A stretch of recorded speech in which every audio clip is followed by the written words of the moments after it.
Olá pessoal, tudo bem? Professor Evaristo falando. Esta será a nossa aula 2 de modernismo de 1922, ou seja, de modernismo da primeira geração.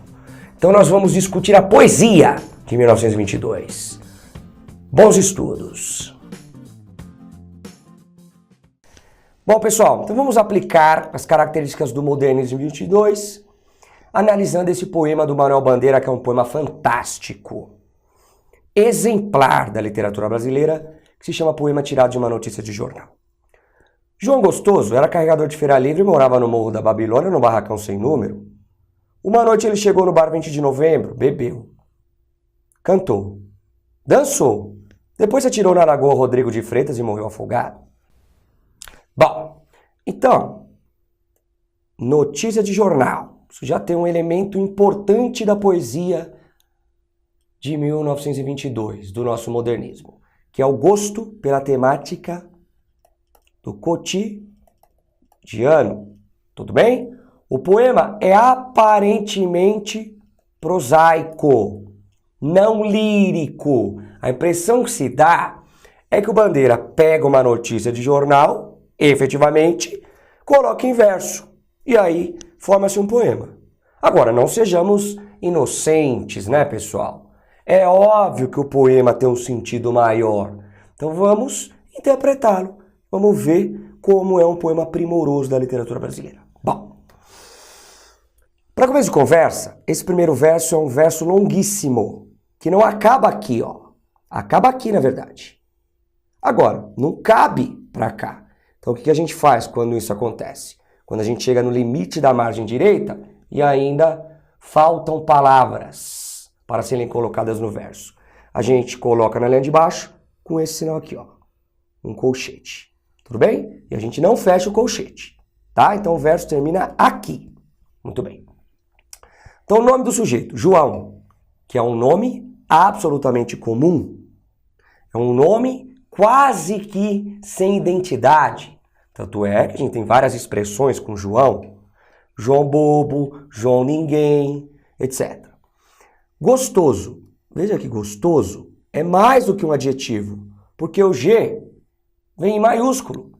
Então é uma espécie de apelido, mas também um sobrenome. É um misto de sobrenome e apelido. Ou seja, o sujeito não tem sobrenome. O apelido é que fica no lugar de sobrenome. Era carregador de feira livre. Portanto, aqui está delimitada a profissão do João Gostoso. Trabalhador de feira livre. Portanto, um trabalhador assalariado. Um trabalho informal. Morava no Morro da Babilônia. Então, aqui é o lugar onde ele mora. Mora no morro, na periferia do Rio de Janeiro. Morro da Babilônia. Num barracão, não é numa casa, é num barraco. Sem número. Portanto, para o Brasil oficial, esse cara não existe. Ele não pode receber uma carta de cobrança, não pode receber uma carta de amor, não pode colocar o endereço dele no currículo. Ele não existe para o Brasil oficial. Uma noite ele chegou no bar 20 de novembro. Então veja, na paisagem da periferia, duas coisas se repetem. Bar e igreja.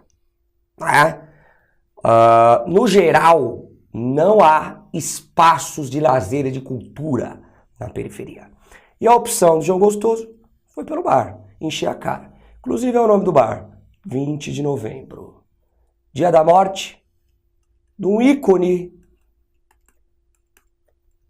do movimento negro, que é Zumbi dos Palmares. Tanto é que é o dia, atualmente, da consciência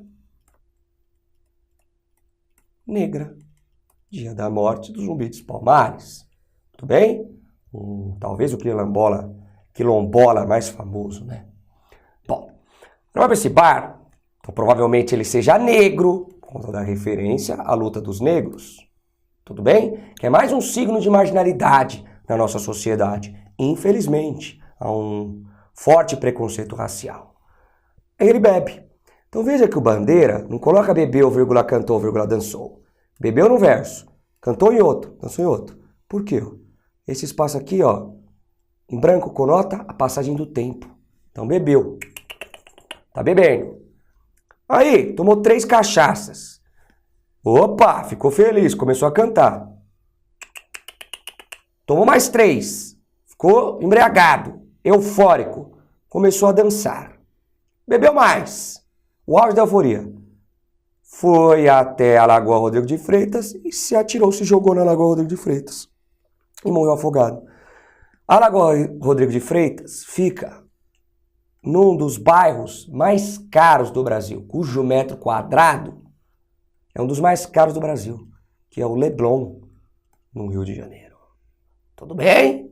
Portanto, saiu do seu espaço, que é o espaço dos pobres do morro, foi para o espaço dos ricos e pagou caro. Morreu afogado. E só porque morreu afogado num bairro de rico que é o Leblon, que virou notícia de jornal. Porque antes, quando ele estava lá no morro, ninguém queria saber. Ele era um sujeito absolutamente esquecido na sociedade brasileira. Morreu, virou notícia. Por quê? Porque atrapalhou o cotidiano da burguesia do Leblon. Então, um poema simples, uma linguagem coloquial, você não precisa em nenhum momento ir no dicionário, mas muito intenso, tá certo? Utilização dos versos livres, inclusive, dos versos brancos, né? Sem utilização de rimas, tematização do cotidiano, tudo bem? Então, características do modernismo de 1922. Bom, vejamos esse poema aqui, de autoria do grande poeta, agitador cultural e intelectual Oswald de Andrade, um dos papas da Semana de Arte Moderna de 1922. Muito bem. Erro de português. Então, a priori, o que nós pensamos como erro de português? Erro gramatical. Tudo bem? Quando o português chegou debaixo de uma bruta chuva, vestiu o índio. Que pena! Fosse uma manhã de sol, o índio tinha despido o português. Ou seja, não se trata de um erro gramatical, é um erro do português, do sujeito que nasceu em Portugal. E qual é o erro? Ter civilizado o indígena e não ter sido civilizado pelo indígena.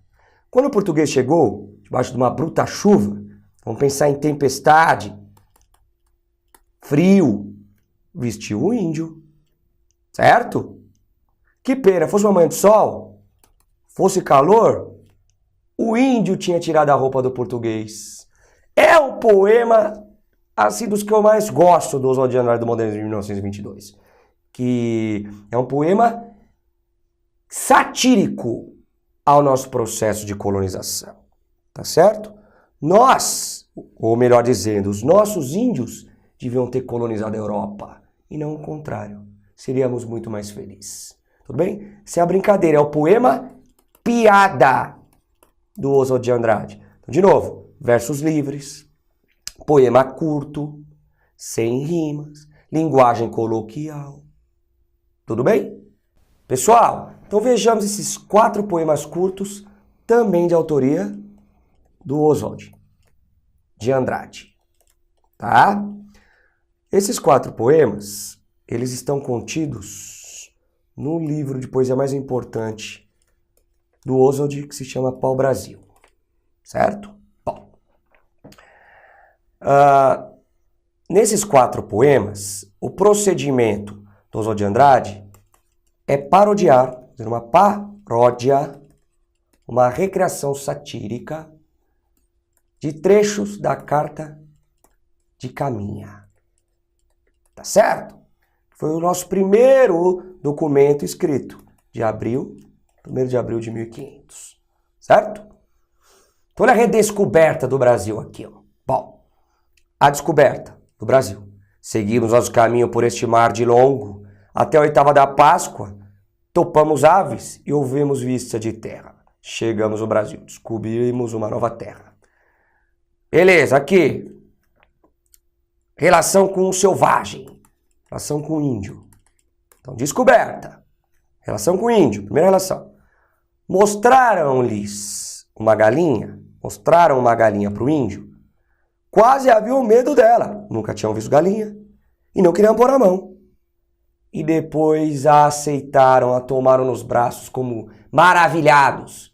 Portanto, aqui, ó, é um poema que trata da assimilação da cultura europeia portuguesa pelos indígenas. Tudo bem? Primeiro chá. Depois dos índios dançarem, a dança dos índios, portanto, a dança dos selvagens. Cultura indígena. Diogo Dias, que é um português, fez o salto real. Então, é um traço de civilização, o salto real. Uma coisa que se faz na frente do rei. Algo típico da corte. Então, isso daqui gera-se um efeito de humor, por conta do contraste da dança do indígena com o salto real tipicamente europeu. Tá certo? Então, aqui, ó. Algo da cultura indígena, algo da cultura europeia. Certo? As meninas da Gari. Eram 3 ou 4 moças, bem moças e bem gentis, com cabelos muito pretos pelas espáduas.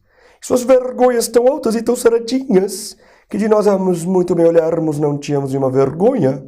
Bom, isso aqui é uma citação literal da Carta de Caminha. Só pegou a Carta de Caminha que tem prosa e colocou em verso. Ué, qual que é a inovação? Qual que é a graça? O título. Poema extremamente crítico. Sabe por quê? Porque Meninas da Gari, Gari era a companhia de bonde de São Paulo, da década de 20. As meninas da Gari são as prostitutas que faziam ponto na rua da Gari, tá? Bom, eram 3 ou 4 moças e bem gentis, convidativas, com cabelos muito, ó o arcaísmo aqui da Carta de Caminha, pretos, escorrendo pelas espadas, pelas costas, suas vergonhas, suas genitálias, tão altas e tão saradinhas, tão bonitas, tão convidativas, que de nós, as muito bem olharmos, nós ficamos encantados, ficamos secando ali as vergonhas, né, das meninas. Não tínhamos nenhuma vergonha. Por quê? Porque a indígena deixava ser olhada e não tinha problema nenhum, ó, era gentil. Por quê? Por conta da ausência de malícia, por conta da ingenuidade da indígena. Porque o índio andava pelado, era uma coisa normal, portanto não tinha malícia. Agora, o português vem cheio de malícia e começa a secar. E é por isso, dentre outras coisas, que o português, o Caminha, descreve o Brasil como um novo paraíso, como um novo Éden, porque é o lugar próprio para o propício para o prazer. Indiazinhas peladas e tal, sem o sentimento de culpa, não é? Bom, fazendo a correlação entre o texto, que é de 1500, com o título, agora, olha o resultado das indígenas. Quase 500 anos depois, 400 e poucos anos depois. As índias, que eram ingênuas, ganharam malícia.